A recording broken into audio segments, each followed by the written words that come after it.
Hi అండి. ఈరోజు మనము గోంగూర రోటి పచ్చడి ఎలా తయారు చేసుకోవాలో చూద్దామండి, ఆంధ్ర స్టైల్లో. Welcome back to my channel Abhi cooking and blogs. ముందుగా స్టవ్ ఆన్ చేసుకొని బాణలి పెట్టుకొని 1 టీ స్పూన్ ఆయిల్ వేసుకోవాలండి.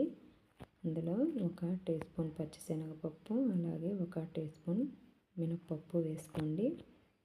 వేసుకొని వేయించుకోండి. ఇవి వేగిన తర్వాత అందులోనే 1/2 టేబుల్ స్పూన్ ధనియాలు, 1/2 టీ స్పూన్ జీలకర్ర వేసుకోండి. వేసుకొని ఒకసారి వేయించుకోండి. ఇవి బాగా వేగాలండి. ఇవి బాగా వేగితేనే పచ్చడి టేస్ట్ బాగుంటుందండి. ఇవి తీసి పక్కన పెట్టుకోండి. ఇప్పుడు అదే ఆయిల్లో 100 గ్రామ్స్ పచ్చిమిరపకాయలు తీసుకోండి. పచ్చిమిరపకాయలు తీసుకొని ఇలా చిన్న చిన్న ముక్కలుగా కట్ చేసి వేసుకోండి. ఎందుకంటే మనం ఆయిల్లో వేసినప్పుడు అవి చిట్లి పైన పడకుండా ఉంటాయండి. ఇలా కట్ చేసి వేయటం వల్ల ఒకసారి మిక్స్ చేసుకొని మూత పెట్టేసుకొని మగ్గించుకోండి. ఒక 2 మినిట్స్ అలా మగ్గించుకుంటే సరిపోతుందండి. ఇప్పుడు ఇందులో 1 మీడియం సైజ్ టమాటా తీసుకొని ఇలా ముక్కలు కట్ చేసి వేసుకోండి. వేసుకొని ఒకసారి బాగా మిక్స్ చేసుకోండి. ఇప్పుడు ఇందులో మనము 2 కట్టల గోంగూర తీసుకొని ఆకును తీసుకొని ఇలా కడిగి వేసుకోండి. వేసుకొనేసి ఒకసారి మూత పెట్టుకొని ఉడికించుకోండి. ఒకసారి మూత తెచ్చుకోండి. చూసారు కదా, గోంగూర కొంచెం తక్కువైంది కదండి, మగ్గిపోయింది కదా. ఇప్పుడు ఒకసారి బాగా మిక్స్ చేసుకోండి. బాగా మిక్స్ చేసుకోవడం వల్ల ఏంటంటే గోంగూర అనేది బాగా ఉడికిపోతుందండి. అంతా మిక్స్ అయిపోతుంది, బాగా తొందరగా ఉడుకుతుంది, మెత్తగా అవుతుంది గోంగూర. ఇప్పుడు ఒకసారి బాగా మిక్స్ చేసుకోండి. ఒకసారి మూత పెట్టుకొని ఉడికించుకుందాం. మళ్ళీ ఒక 2 మినిట్స్ అలా ఉడికించుకుంటే సరిపోతుందండి. చూసారు కదా, మూత తీసి చూస్తే ఇలా ఉడికిపోయి ఉంటుందండి. ఇలా ఉడికితే సరిపోతుందండి. కొంచెం చెమ్మ అనేది ఉండాలండి అందులో. ఇంకా మూత పెట్టేసుకొని కొంచెం చల్లారించుకుందామండి. అవి గోంగూర చల్లారేలోపు మనము ఇవి వేయించుకున్నాం కదా, అవి దంచుకుందాము.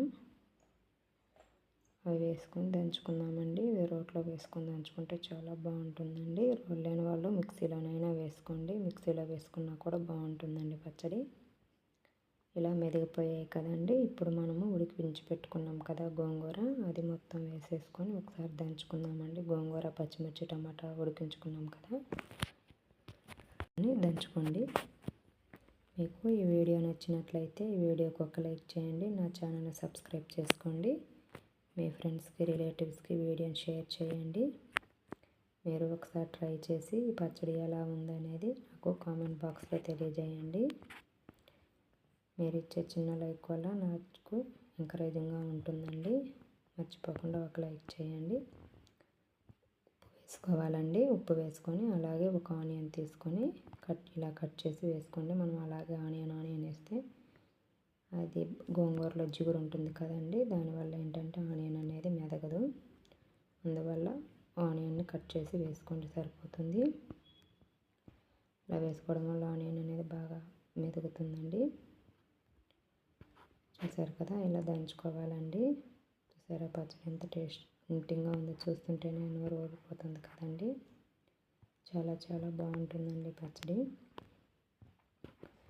ఒకసారి ఉప్పు చూసుకుందామండి, ఉప్పు సరిపోయిందో లేదో అనేది. నాకైతే ఉప్పు సరిపోలేదండి, అందుకని కొంచెం ఉప్పు వేసుకుంటున్నాను. ఇలా దంచుకోవాలండి. ఉప్పు వేసుకున్న తర్వాత చూసారు కదా, ఇలా అంటే పచ్చడి మొత్తం కలిసిపోతుందండి ఉప్పు అనేది. ఒకసారి గంటతో అలా అనుకుంటూ చేసుకున్నామంటే తొందరగా మెదుగుతుందండి.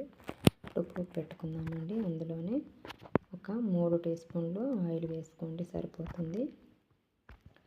వేసుకొని అందులో ఆవాలు, మినప్పప్పు, జీలకర్ర, పచ్చిశనగపప్పు వేసుకోవాలండి. 10 నుంచి 15 వెల్లుల్లి రెబ్బలు తీసుకొని ఇలా కొంచెం దంచుకొని వేసుకోండి. అలాగే 5-6 ఎండుమిరపకాయలు తీసుకొని ఇలా తుంచి వేసుకోండి.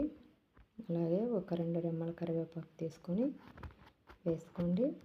ఒకసారి మిక్స్ చేసుకుందామండి. ఈ తాలింపు అనేది కొంచెం కలర్ చేంజ్ అవ్వాలండి. వెల్లుల్లి అవి ఇలా కరివేపాకు అనేది క్రిస్పీగా అయిన తర్వాత మనం దంచి పెట్టుకున్న గోంగూర కూడా వేసుకొని ఒకసారి బాగా మిక్స్ చేసేసుకోండి, సరిపోతుంది.